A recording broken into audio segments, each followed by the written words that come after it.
Bernard Cadot, bonjour. Bonjour Olivier.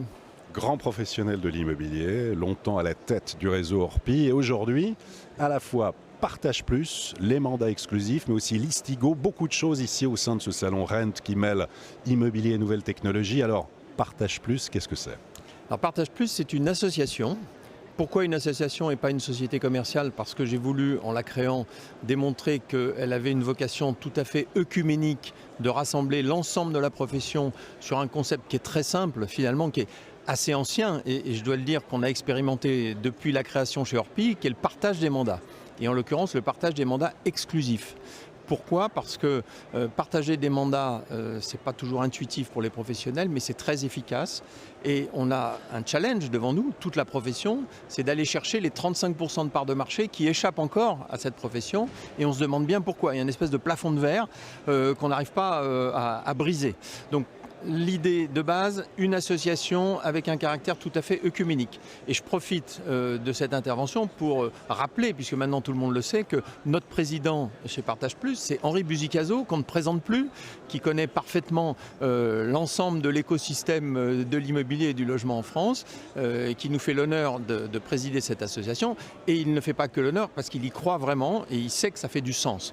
Et puis cette plateforme, cette association, pardon, dont je suis le délégué général, elle opère une plateforme, un outil informatique qui s'appelait e-listing jusqu'à présent et qui, depuis ce matin, puisque vous en avez la primeur, depuis ce matin, s'appelle Listigo. Pourquoi Listigo? On a gardé l'ADN de e-listing. Alors, pour celles et ceux qui ne parleraient pas anglais, listing, c'est le mandat en anglais. Donc on a gardé ce listy et puis le go parce que c'est dynamique. Ça fait 1 an et demi que la plateforme d'origine a été créée. On vise les 20 000 utilisateurs à la fin de l'année, donc on a un bon développement.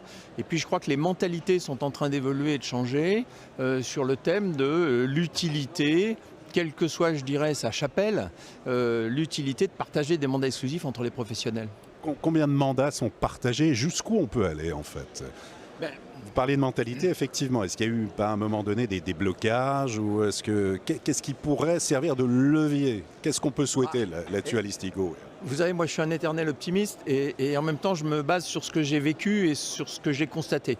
J'ai connu l'époque où les agents immobiliers ne se parlaient pas entre eux.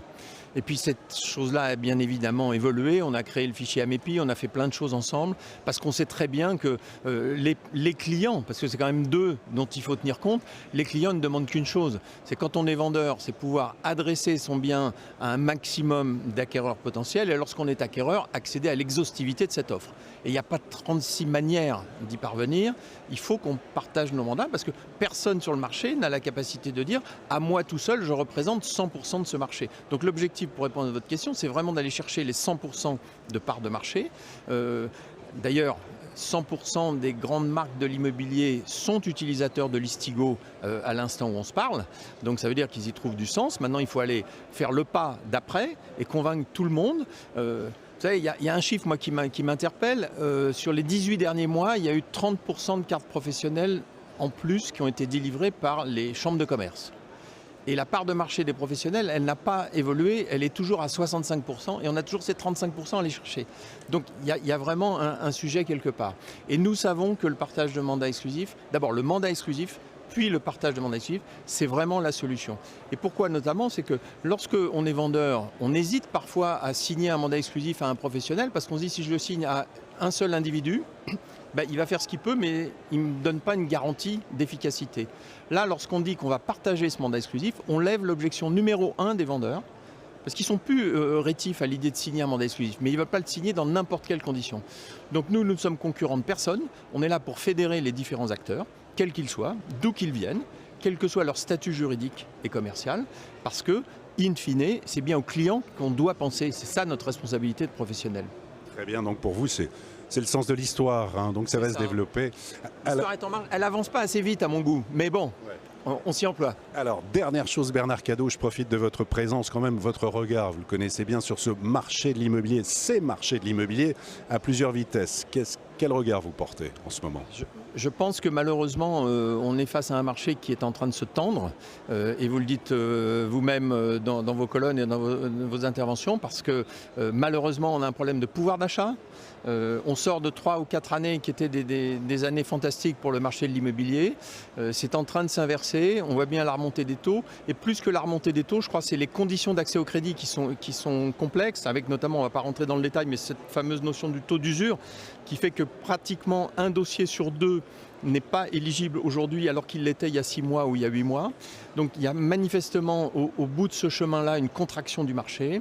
Et si je peux me permettre de profiter de cette antenne pour le dire, je crois qu'il faut vraiment expliquer aux vendeurs qu'ils doivent être très pragmatiques et ne pas hésiter à ajuster leur prix de vente. Parce que si l'acquéreur a perdu 10% de pouvoir d'achat, il ne pourra pas acheter un bien qui serait 10% au-dessus du marché. Et je fais confiance à tous les professionnels sur le terrain pour faire cette pédagogie auprès de leurs clients vendeurs. Bernard Cadot, merci beaucoup. Merci à vous, merci.